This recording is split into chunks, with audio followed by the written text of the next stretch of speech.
What's going on, guys? Aquan here, back with another video, here to give you all my review of Swizz Beatz' new album, Hip Hop Volume 50. This is a new Swizz Beatz record, similar to how other producers, such as Metro Boomin and Hit Boy, have been coming out with albums over the past few years. And Swizz Beatz, I don't know if this is his first project, but this is definitely the first one that I've sort of been able to be a part of album experience-wise. And the reason why I feel the need to cover something like this is because Swizz Beatz, not only is he a producer from New York, but he also has primarily New York artists on this album, with really the only exception being Lil Wayne. The review format I decided to make for this kind of album is going to be, the first thing I do is rank all of the performances and talk a little bit about how I felt about them. Then give you how I feel about the production, and then give you how I feel about the musical execution and overall rating. So let's start with the ranking. And I'm going to start, there's 10 people. I'm going to start from the bottom and move up. So starting off at number 10, and it pains me to say this as he is one of my favorite artists, but I have to say A Boogie on here. The beat, and I'll get in this in the production section, really didn't fit his style. I think when you hear the song Say Less, and you're hearing Lil Durk, definitely it popped into my head a couple times, like, how is A Boogie gonna fit on this kind of project? And I definitely that question was sort of painfully answered with, like, kind of not really. He did a lot better than I thought he was going to, and found pockets and flows that worked surprisingly well. However, I think that it's kind of felt like, honestly, listening to him, it kind of felt more like he was trying to figure out a pocket than actually engaging with a singular pocket and just going. Because, like I said, there was a couple pockets that I felt like he was in, where I really felt like, man, this guy is going crazy. But he, again, switched the flow up too much for me to really get into the verse and engage with the lyrical content. And so it was still a solid performance and really impressive, given what I think was the impossible task of the beat that he was given. But I do wish that he were to have sticked to one flow. Second worst, and I'm going to say this, I'm going to give it to Lil Wayne. This was just a really weird song. Very disconnected bars that I still don't really understand. There was a really weird echo mixing decision with his voice that I also didn't really like. I think, generally speaking, Wheezy and vocal effects just don't go well. And I am consistent. Even I think Lollipop is overrated for that reason. And this was no different. It was a bit disappointing, and especially when compared to Can't Nobody, which honestly is Song of the Year, in my opinion, at this current moment. This was a real letdown when it came to Swizz and Beatz coming together for a collab. The sample was also a bit weird, but overall, in regards to Lil Wayne's performance, similar to A Boogie, but for different reasons, it was just very hard to get into the lyrical content. And even when you did, it was very jumbled. It was very disorganized.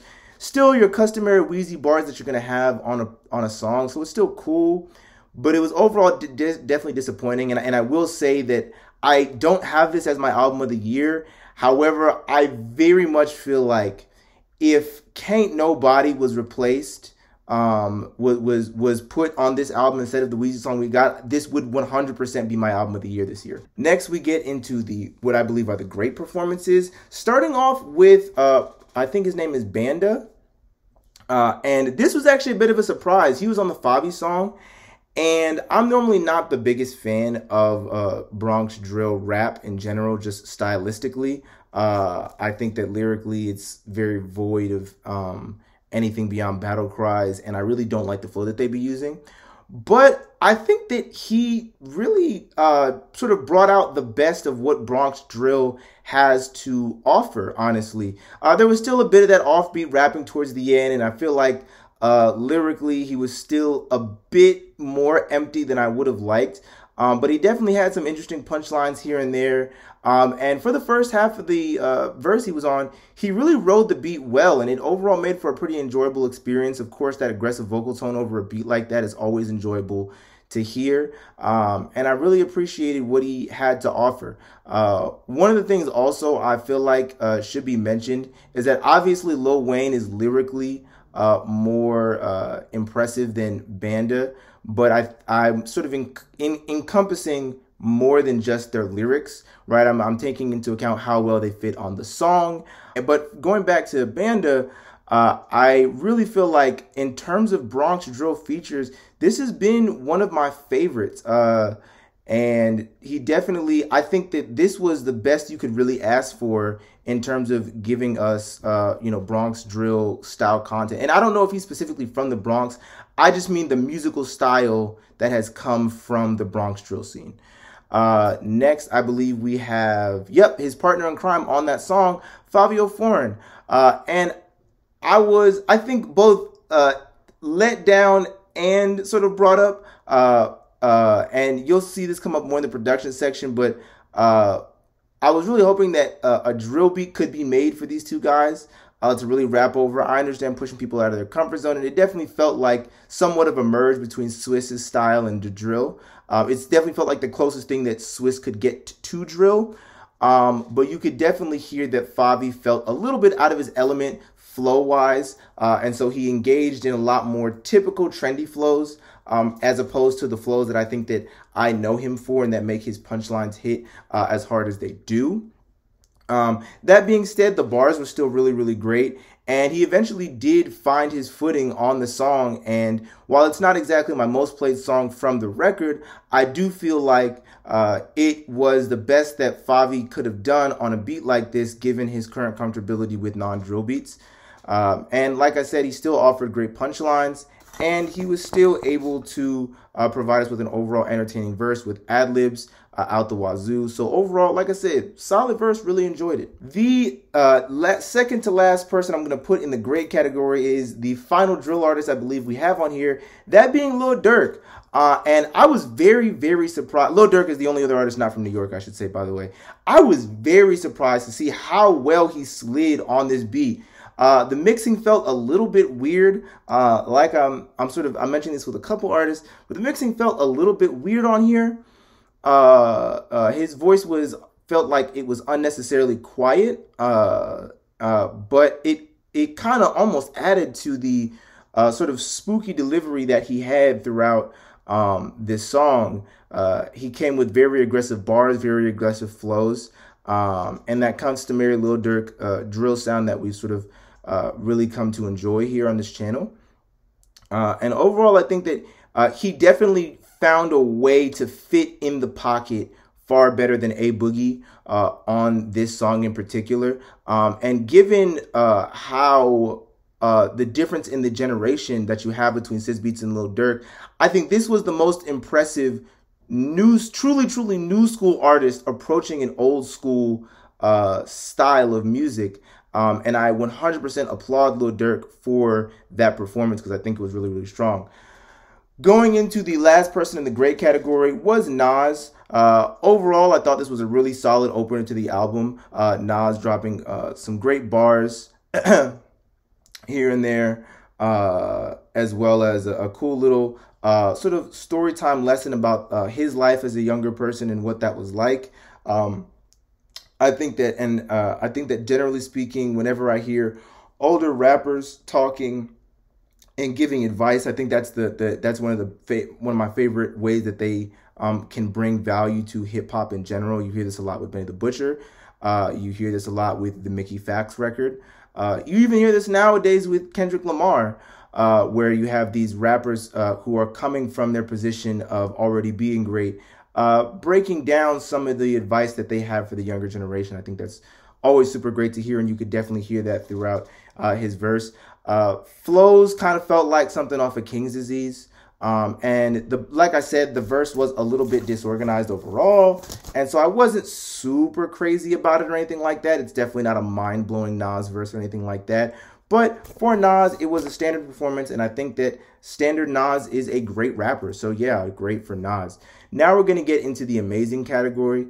And this, to start off this, and it was really hard for me to put this person so low, but I just feel like the people above her are really, really strong but she was an absolute surprise. The only female on this list, Scarlett, really came through. I think that Take 'Em Out is the absolute best song on this album. You'll see what y'all will see what I mean in a second. But by exception of one other song. And she really provides a quality closing verse where she's able to match the lyricism of Benny the Butcher and Jadakiss while coming with a more feminine perspective, which I really, really appreciated. Talking about wondering how men have done the damage that they've been able to do throughout history, and talking about some of the sexism that she has had to deal with as an artist, which I thought was really, really insightful and really, really interesting. So hopefully Scarlett becomes more mainstream. Hopefully this gets her the exposure because she really did her thing. The rhyme schemes were very tight, very dense. Somehow, again, despite sort of having a radically different voice from the two people prior, well, not radically different. It was actually, now that I think about it, it was kind of like Jadakiss was very like coarse and aggressive. Benny the Butcher was still very, intense, but a lot smoother. And then I think that Scarlett was the softest vocally of the three, but still really came with the sauce. But rhyme scheme wise, she kept up with the best of them. She definitely sounds like a spitter, definitely sounds like a punchliner, which was really, really, really, really dope to hear. And overall, I really enjoyed her performance. Next up, I gotta go with, okay,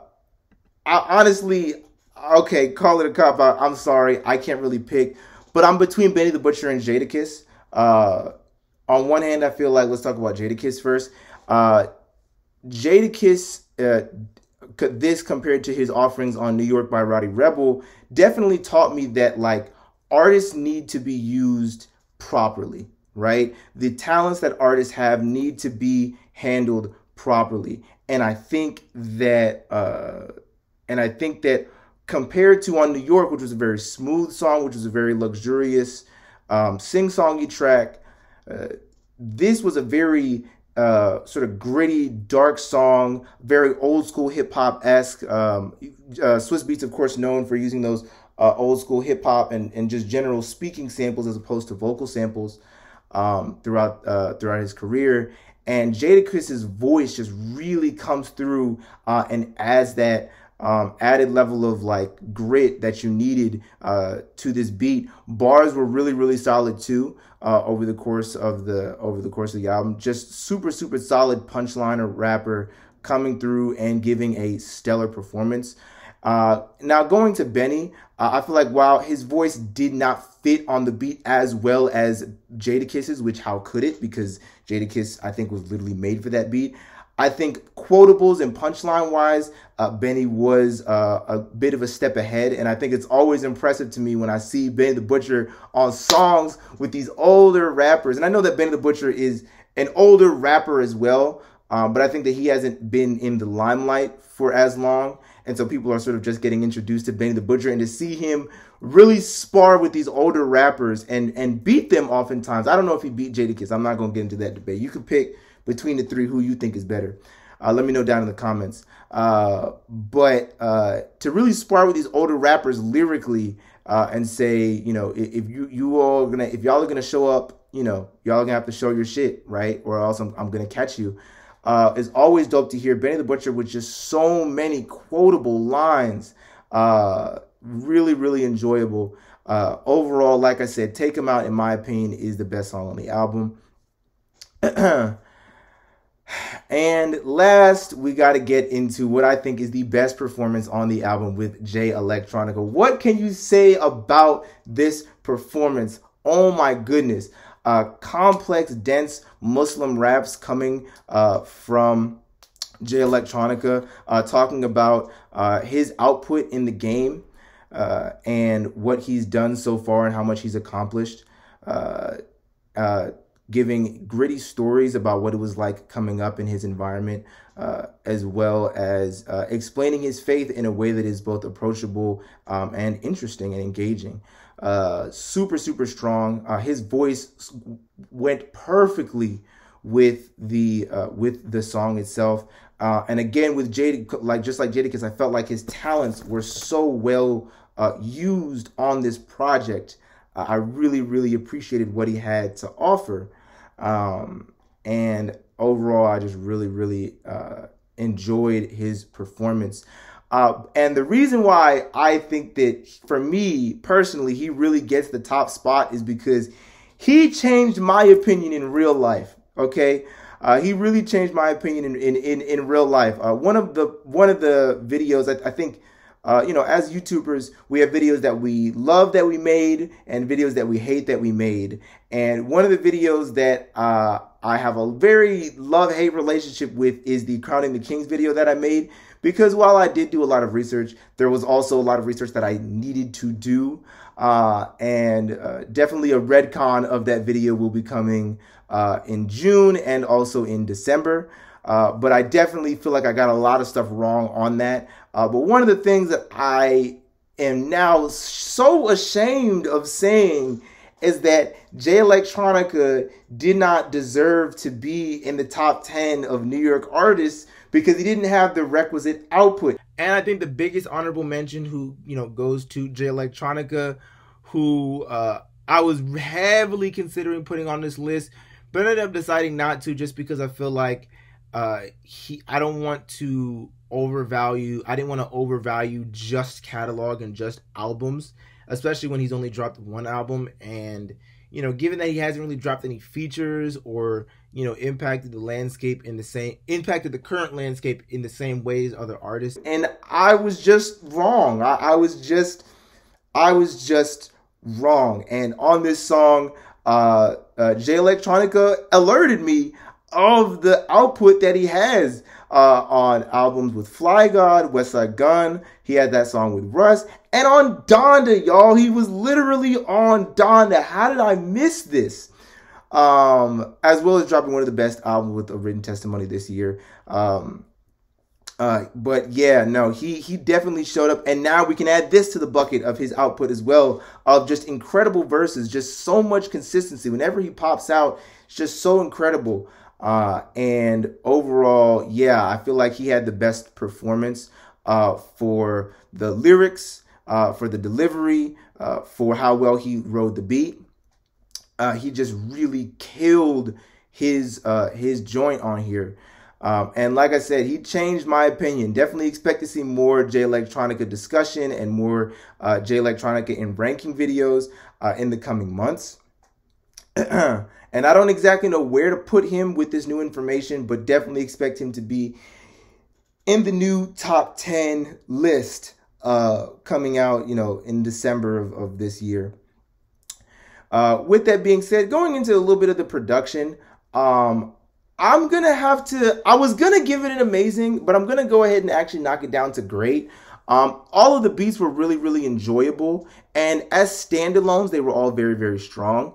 And really, really enjoyable with that customary, again, hip-hop sampling, which I think is so incredible, that Swizz Beatz finds creative ways to use, hip-hop as a sample tool rather than, maybe R&B or soul, that Kanye may use. But I think what knocks it down a few pegs is, number one, I think that there was a large swath of the beats on here that just did not mesh with the artists. Think Lil Wayne, think A Boogie, think Fabio, think Banda, and even Nas, I felt like definitely struggled to sort of find the flow with his beats, with his beat that he was given on the opener. I think that generally, one thing I've sort of realized / noticed is that Nas on vocal samples sounds like a really good idea, but isn't always what it's cracked up to be. And this, I do definitely feel like overall there was a large swath of the beats that just didn't really, where it felt like Push was trying to compromise and meet in the middle, And I feel like as a producer, you definitely want to sort of meet artists where they're at and give them the opportunity to give the best possible performance possible. And that wasn't really afforded to people like Fabio, people like Lil Wayne, people like A Boogie. Also, as I mentioned earlier, some of the mixing was really weird. I didn't like the way the Nas was mixed, Dirk was mixed, nor did I like the way that Lil Wayne was mixed. And I'm going to overall count that in the production because it is a part of the soundscape of the album, but isn't necessarily directly related to the lyrics. And so overall, I'm going to go ahead and give the production a great. And replay value, honestly, I'm going to give it an amazing overall. I think the only song that I'm really not returning to is the Lil Wayne song. And man, like y'all have no idea if tomorrow, I promise y'all, right? I'm gonna say this right now. If tomorrow Swizz Beatz replaces the song he has with Lil Wayne on the album with Can't Nobody, y'all will already know, unless, ASAP or somebody else goes crazy, that will be my album of the year.